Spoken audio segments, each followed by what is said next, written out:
Hello, everybody. This is Coach Jackie Zach, and I'm excited to have Kyle Mealy from Ready for the Next Level with us today.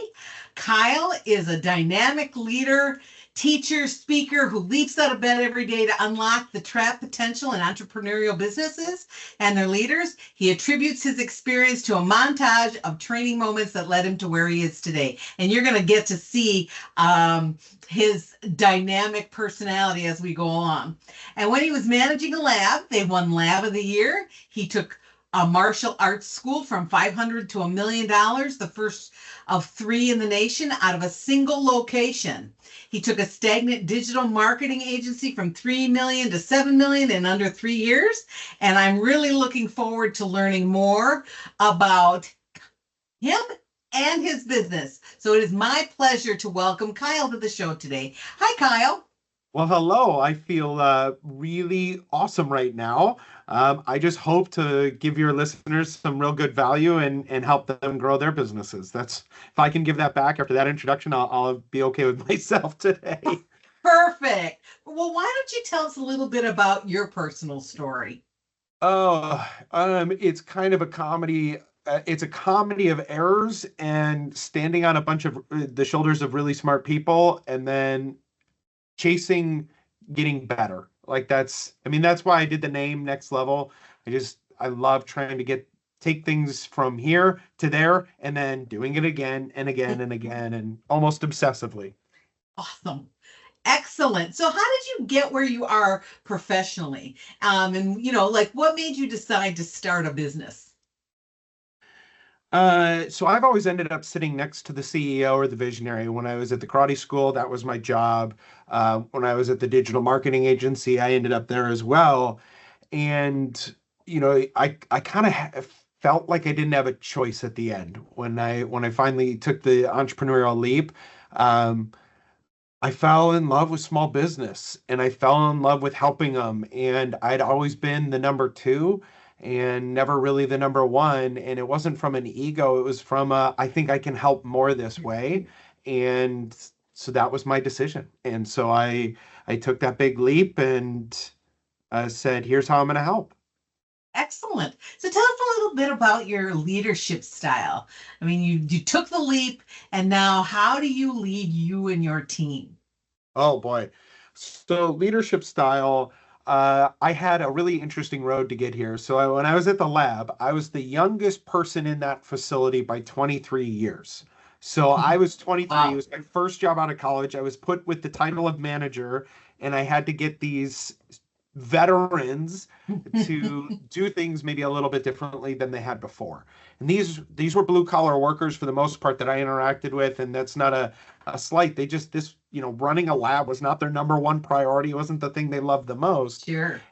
And so I had to, you know, take the processes and the systems I was building and the SOPs and the results and give them a way to do it well while earning their respect. So I think I had no choice but to be humble and say, hey, I think this is the right way, but you've been here. Let's figure it out together. Then I Awesome. got deep into servant leadership when I was at the martial arts school, Hmm. really started to understand communication and how, lifting others is actually the way to lift yourself. Right. Um, and then I saw it in the corporate world when I was at the digital marketing agency, seeing that business go from 30 to 50 people and how servant leadership showed up, how authority showed up, how, expertise showed up. So what is my leadership style? I think at the end of the day, it's a servant leader, and I just try to lead with pure authenticity. That is what I started the company on, is so that I could tell people, no, I think that's a bonehead idea, and say it with love and say it genuinely. Like, no, I think it's a bonehead idea, but we're gonna figure this out because I respect you and I care about you and I Right. don't want you to fail. Awesome. So tell us a little bit more about your company. Tell us a little bit about the company and who your target market is. Who do you serve? That kind of thing. Yeah, so it started on the thesis that in modern B2B specifically, or certainly anything with a longer sales cycle, requires a human touch. Trust is part of it, complex, technical, like digital marketing is one, MSPs. I work in a lot of professional service organizations. what I realize is marketing and sales have been so long treated as two different entities. And so you'll have a sales strategy and marketing strategy, and then secretly they bicker about who gets credit for what and who gets ownership of their budget. You're laughing because it's true. And I Yep. said, we need to let go of that paradigm. And so it started with a simple concept that marketing plus sales equals revenue. And when we say we need more sales, the default answer is to get more salespeople. Well, that's not how you generate sales in 2024. It isn't just with getting, a $60,000 a year, go get them hungry person, handing them a laptop and say, go get them Tiger on LinkedIn. Like that doesn't Right. work. So the approach needed to be more sophisticated and simplified at the same time. So that's what I do. I do small business chief revenue officer. That's not a sales leader. That's a marketing and sales leader working together to drive revenue more predictably and profitably. My whole thesis is you can do it on the cheap. You can do it without, upsetting the financial apple cart. You can do it without a big budget, and you need one leader to do it. Okay, so it's sort of fractional Yeah. marketing sales. Yeah, it's a Well, fractional marketing and sales leader. Usually I get called in when the CEO is tired of bad agencies burning through their dollars. sure. They've hired a salesperson and it didn't go well, or they Mhm. have a VP of kind of sales and kind of marketing and it's kind of not working. And they need something a little more robust, more serious. Okay, excellent.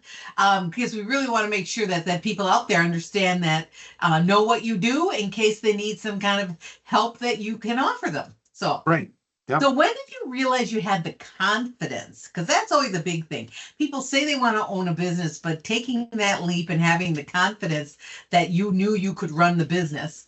How did, or maybe you're still working on that. I don't know. But so how did you get the confidence to run your own business? So I was frustrated. I was really frustrated at both of my previous where I was an employee because Mhm. I knew we could do better. I knew how to do it. And anytime I'd been given the opportunity to do it, it worked. And I'm not being like egotistical. It's just like I kind of figured this stuff out. Right. And I always felt held back. And that created this deep frustration and it wasn't healthy. And that's why I changed all these times.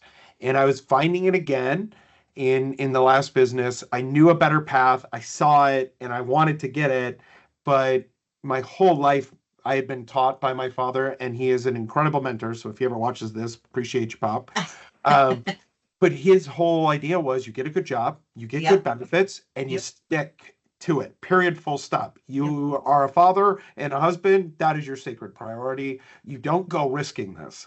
So I had that head trash coupled Sure. with I was comfortable. I had a great job. I had a full-time assistant working for me at that job. I had the stage. I had like you could look from the outside and be like, "Why are you giving that up?" And I was talking to my wife. She goes, "You're frustrated." And I go, "Honey, but we can't take this risk. We can't. I can't. Like that's not good for you guys." And she goes, "Wherever you go, one, money follows. Two, things grow. And if there's anybody I'd trust our family with to take care of us, it's you. Oh, Go." And then I spent a year building the business before I launched it. So that was the end. excellent. That well, I And you mean, jump it's blindly. right. Well, to your point, it's really important to have that support system Yep. and really important, to have somebody saying, "Hey, I believe in you," right? Yeah, and to the confidence thing, yeah, like of course I have doubts. Of course there are fears. And I'm not immune to them. What I think it is though is I use the measuring stick of I don't want to create the frustration for others around me that I Right. felt when I was serving them. So I use that as kind of my North Star is what I Nice. want to be in my shadow. So Nice. that's a good reminder to stay, level-headed. Great. Excellent. So, let's go back to the beginning of your career or the beginning of your business. What would you do differently or change if you could go back to the beginning of your career? I wouldn't change much about the career. Hmm. Truly, it gave, the lab world gave me, I really appreciate data, which is fundamental to my approach in the business today. I joke that our business, the next level in the small business chief revenue officer, is like Moneyball for small business. Like Hmm. we're analytics obsessed. We find value where others don't. And we don't play like the Yankees. We play cheap like the Oakland Athletics, right? But I learned analytics and data quality and SOPs at the lab.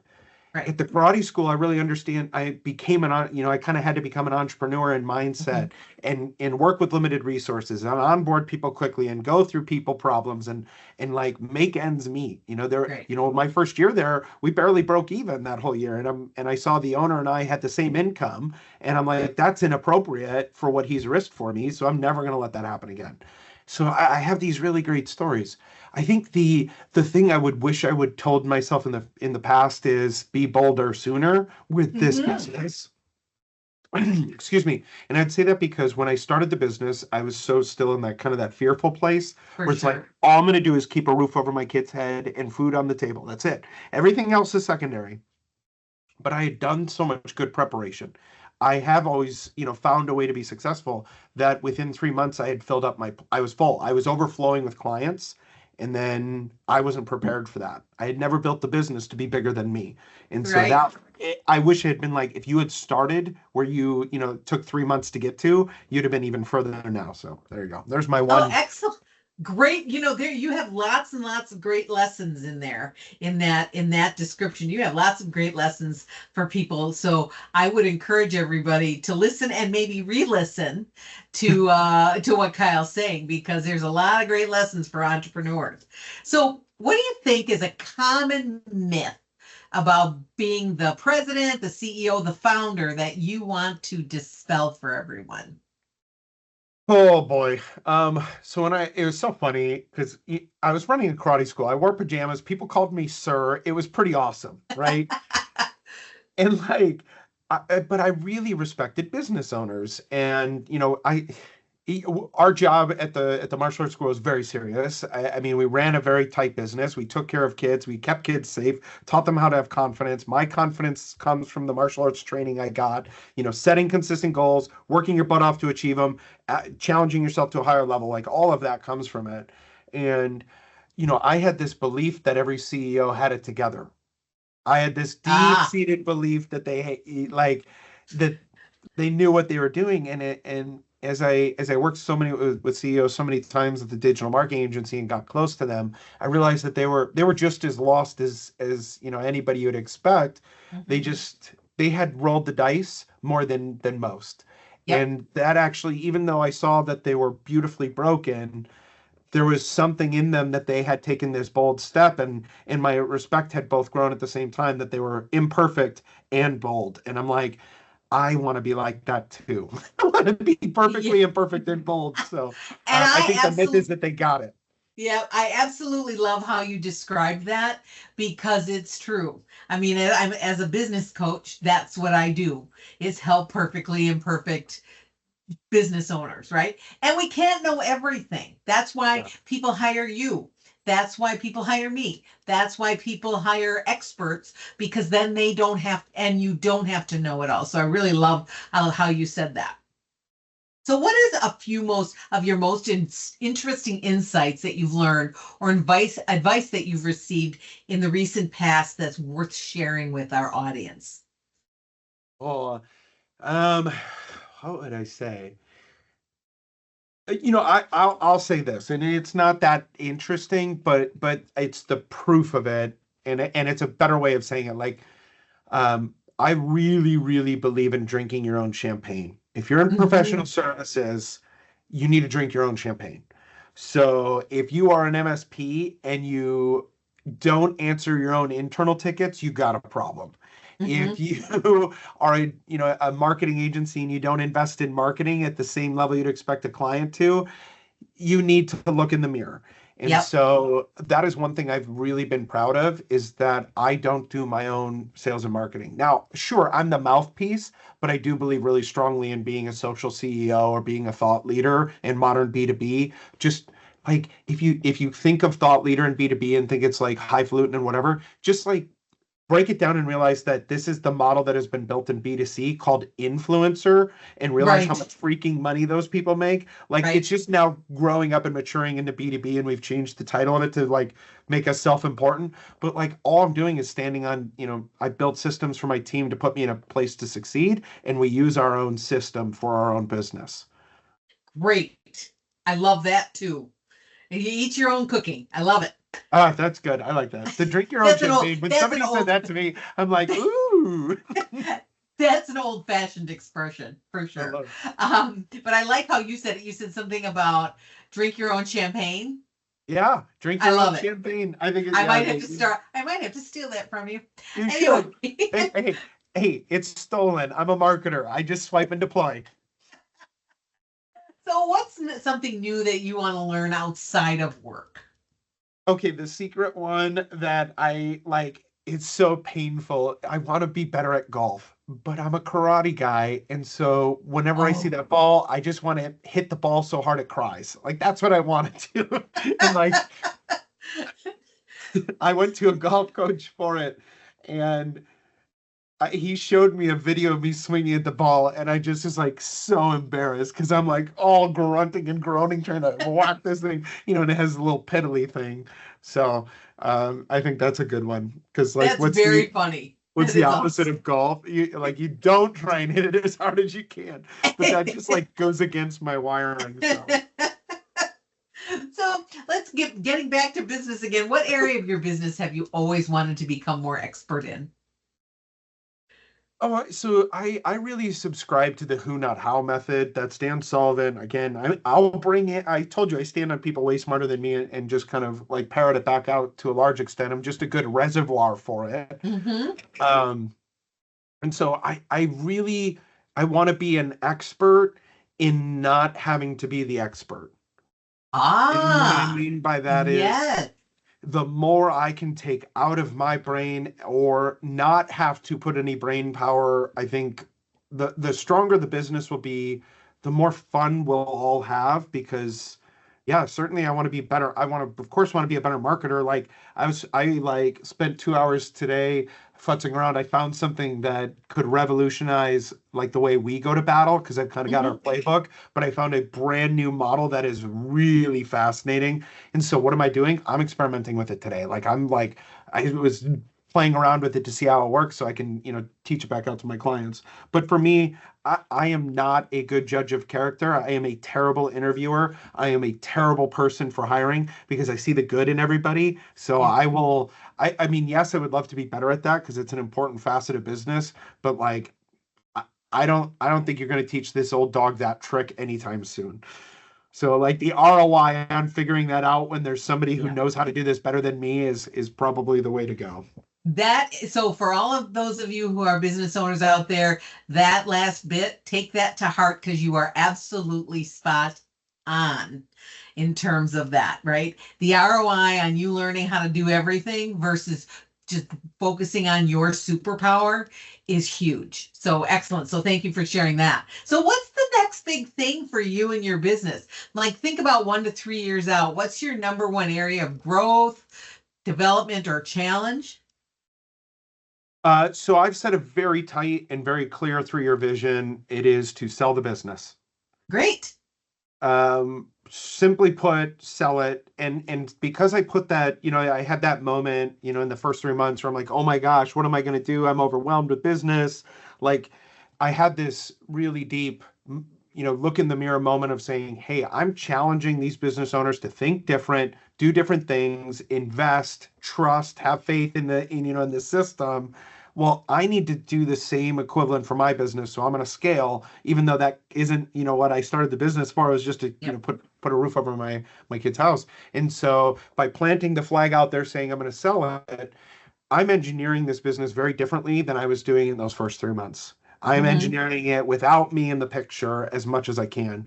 So there is so much possibilities with AI. Not just like the whimsical, like it'd be cool to do with AI. No, it's like I'm building things in AI and tools and software and programs and systems to allow others to do the work that I'm doing or purchase the concepts purchase the knowledge and then apply it to their business. So those are the and then it doesn't require my brain, which is my most important challenge to sell the business. Excellent. Excellent. So, what advice do you have for business owners who are trying? I mean, we talked slightly about this earlier, but who are trying to do it all on their own? Stop. You don't want me spending a lot of my energy in the sales room because I like don't like sales. I don't like follow up. It's it's funny. I do marketing and sales, but like you shouldn't have me doing the follow up. I don't like it. I'm not good at it.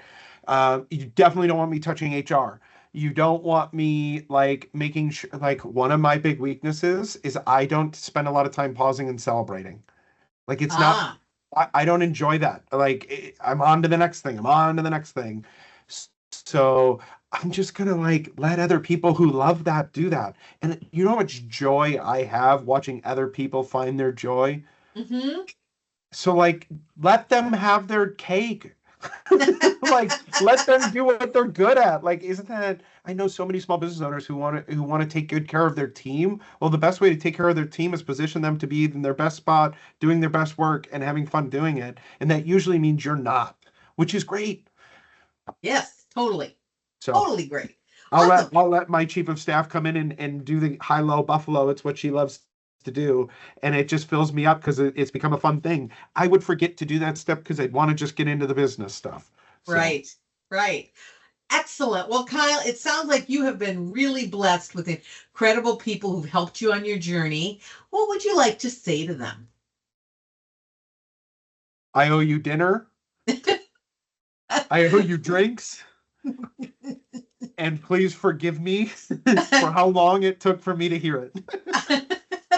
I love it. I love it. I love it. All right. Well, Kyle, it's been a pleasure speaking with you today. Thank you so much for being on the show. Oh, well, thanks for having me and thanks for letting me just kind of do my like talk out loud because that's my superpower.